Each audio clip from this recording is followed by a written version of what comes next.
Chapter 3. Felix. What a great day, Felix Royal thought. Royal is a weird last name. That's because it comes with the job that Felix has. You'll see what I mean in a moment.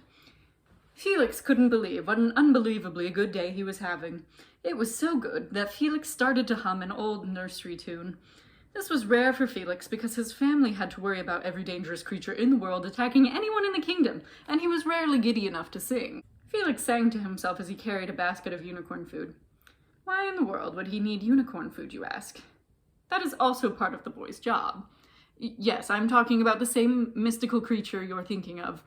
The thing is, Felix lives in a different world than us. In his world, there are unicorns, dragons, and elves. Oh, elves. The sneaky little creatures. Not the same kind that help Santa Claus. These little fellows love to play pranks and cause mischief. They are about 1 foot tall and wear all purple. Even their hair is purple. All right, let's get back to Felix. He was carrying unicorn food to the unicorn's stall at the back of the stables. Now you are probably wondering what job would cause you to change your last name and make you feed unicorns. The answer is simple. Felix is a prince. I hope I gave you enough time to recover from your shock. It is so irritating when you faint in the middle of a story. Felix has the last name Royal because he is royalty. He has to feed the unicorns because only princes can handle unicorns. I know this is a lot to take in. You'll get there eventually. Felix dumped the slop into the feed trough. He whistled, and the kingdom's 3 best unicorns came running to him. He brushed their manes and stroked their sides.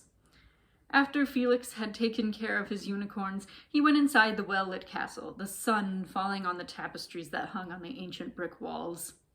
Felix wandered, dawdling, so to keep him away from other people. He hated running into people that he didn't know personally.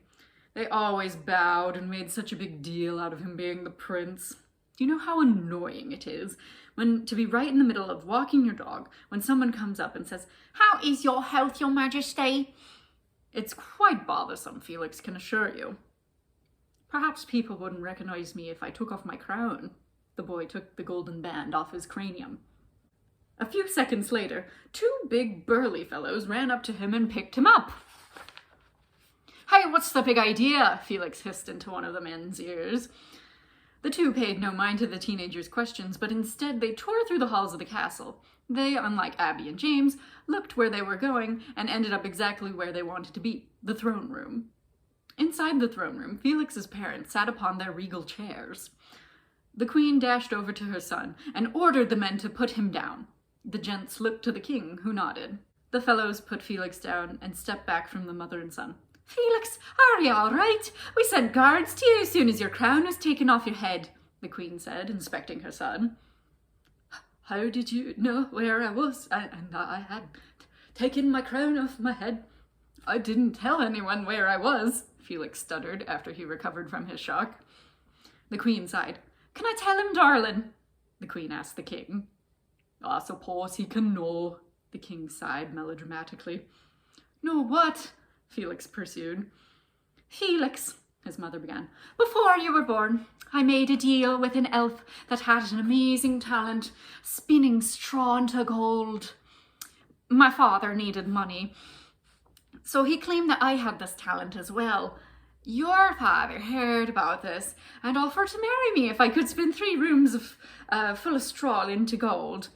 The first room was filled to the brim, and I knew that I would be executed for not doing as the king told. Then the elf appeared. He promised to do it for me in exchange for a bracelet that I had." The queen took a breath and continued. "I told him that I'd give it to him if he saved me from what my father had gotten me into. He helped me with the 1st and 2nd rooms of straw. On the 3rd room, I ran out of jewelry." Felix scowled as the queen continued. "I ran out of jewelry, and I promised the first royal child." The queen looked as if she could cry. "As you know, that's you." Felix nodded. "Go on," he requested grimly. "When I became queen, it was the last thing on my mind. Shortly after you were born, I didn't even remember until the elf showed up. He said that if I could guess his name, then he would let me keep you. I thought, how hard could it be to guess his name? So I got a list of all the names that anyone had ever named anyone. I kind of forgot to get a list of elven names. So the little man thought he had one. Then one day, one of the kingdom's best spies spotted the elf in the woods. The elf was chanting, "They'll never guess my name, Rumpelstiltskin's won the game." The spy came back to the castle and told me immediately what he'd seen. Felix nodded, but didn't fully understand.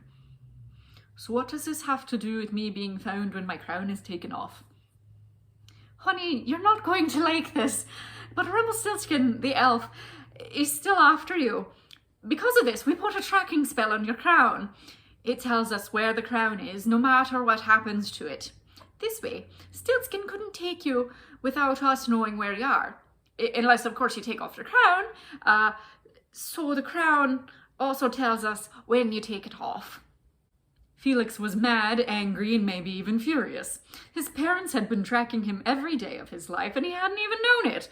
What else were they keeping from him? Felix threw the crown on his head down.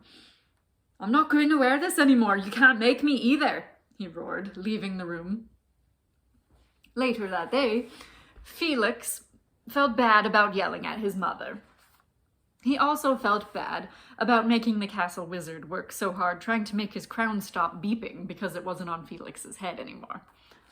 So the teen walked out of his chamber that his father had sent him to after the outrage in the throne room. As he exited the castle, he headed to the gazebo where his mother sometimes went to think. Felix noticed a dark shape creeping around the courtyard. "What is that, I wonder?" Felix thought. The shape crept around corners and snaked towards Felix. What was it? As it came nearer, Felix saw that it had the shape of a man, but much smaller. It was only about a foot tall. It had dark clothing, and its hair was dark as well. "An elf?" Felix guessed, catching a glimpse of purple in the dim moonlight. But why would an elf be sneaking around the courtyard? Felix didn't get it. Most creatures were allowed in the palace, with the exception of trolls and ogres. Felix then made the mistake of going up to the elf. "Excuse me, sir," he started out courteously. Before the boy could finish, the short man in front of him jumped at Felix. The young prince took a step backwards, so the elf missed him. The elf grunted as he landed on the hard ground. Dust flew everywhere. It got in Felix's eyes and all over the elf, coating his purple hair in dirt. The prince coughed, and the elf took it as an advantage. Leaping onto the unprepared boy, he knocked them both to the ground, causing even more dust to fly in the air. It hadn't rained in a while. The two struggled for about 5 minutes until the experienced elf wore out Felix.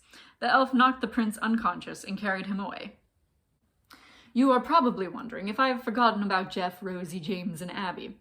As you can see by reading this page, I haven't forgotten our friends from our world. Well, if you're from the same world as Felix, then I haven't forgotten our friends from my world.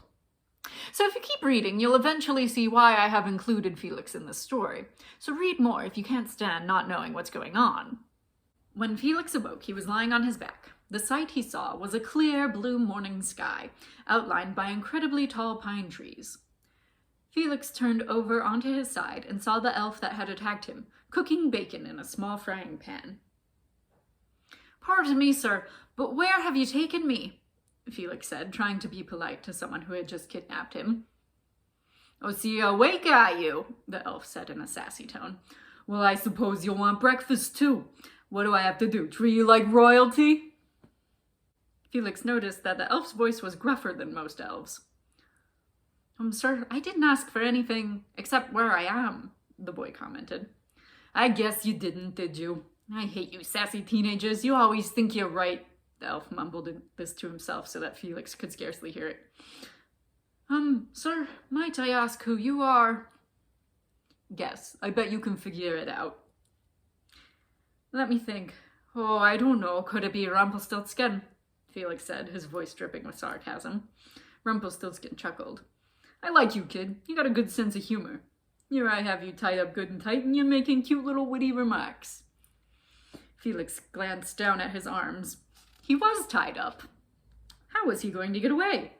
His crown! His crown had a tracking spell on it. Maybe he could knock it off and the whole army would come. Oh, but wait. Felix had taken off his crown at the castle yesterday. It was back to the drawing board then. Minutes later, the elf that was Rumpelstiltskin came over and fed Felix bacon. Or he tried. Felix refused to eat the stuff, wondering if it was poisoned. The elf sighed. Come on, Felix, you can trust me. I'm like your uncle or something. Felix still didn't eat the bacon. Uncle Stiltskin was a very scary thought. Later that day, Rumpelstiltskin left Felix alone because the small man needed to look around in case of royal soldiers. When he came back, he picked up the young prince. The elf was surprisingly strong for his size. Hey, put me down. I can walk, you know, Felix demanded. Rumpelstiltskin set him down and looked him in the eye. All right, Felix, I'll tell you why I borrowed you. Borrowed? Ha, that's a laugh. Okay, Stiltskin, tell me why you kidnapped me. Your mother has no doubt told you about our past of you, me, and her. She tried to break our deal. She guessed my name, blah, blah, and blah. I needed you those 14 years ago. You see, when I make a deal with someone, it doesn't usually turn out so good for me. I lose my power to spin straw into gold. It gets passed on to the person I made a deal with. So why did I help your mother? Because I felt bad for the girl, that's why. Now I need my power back, Rumpelstiltskin said dramatically. So how does this involve me? Felix asked dubiously. Well, when I found out I didn't have my powers anymore, I decided that there was only one thing left to do. First, I gave your mother some gold that I had stored away. Then in return, I asked for you. Since the powers get passed on, I figured the talent would go to you. The power did go to you, and you were as good as mine. Until, of course, the queen guessed my name. Do you know how devastated I was? Felix shook his head. I need some gold. You want to know why? The elf moaned. The prince shook his head. Well, there's this lady I know who I owe some money. She gave me until you were old enough to spin, and now she wants her money. I didn't think your parents were going to let me have you, so I borrowed you. Oh, I guess he did borrow Felix. The elf untied Felix and told him he could go free if he wanted. Felix, being a noble prince, told him that he would help. Rumpelstiltskin took Felix to the nearest spinning wheel, which happened to be at the elf's cottage. The boy tried and tried to learn to spin, but the wheel just wouldn't work for Felix. Stiltskin groaned. No, Felix, the wheel goes the other direction. It took a while for them to figure out that Felix should just make a deal with Rumpelstiltskin. What kind of deal should we make? How about I give you a sandwich if you sweep my floor? Felix nodded, but remembered that, being a prince, he didn't know how to sweep. He told Rumpelstiltskin this. So they decided that Felix would get a sandwich if he wiped the pudding off of Rumpelstiltskin. What pudding, you ask? The pudding Felix accidentally spilled on Rumpelstiltskin.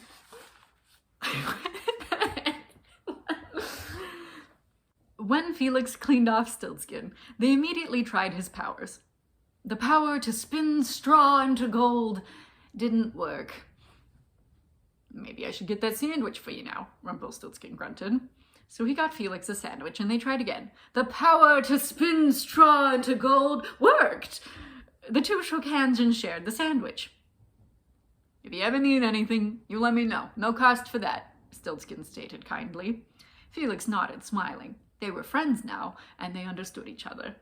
As Rumpelstiltskin walked Felix home, the two noticed that the woods were eerily quiet. Wow, sure is quiet, Felix observed. When the two reached the enchanted creek, they were ambushed. Royal soldiers jumped from the trees and tied up Rumpelstiltskin.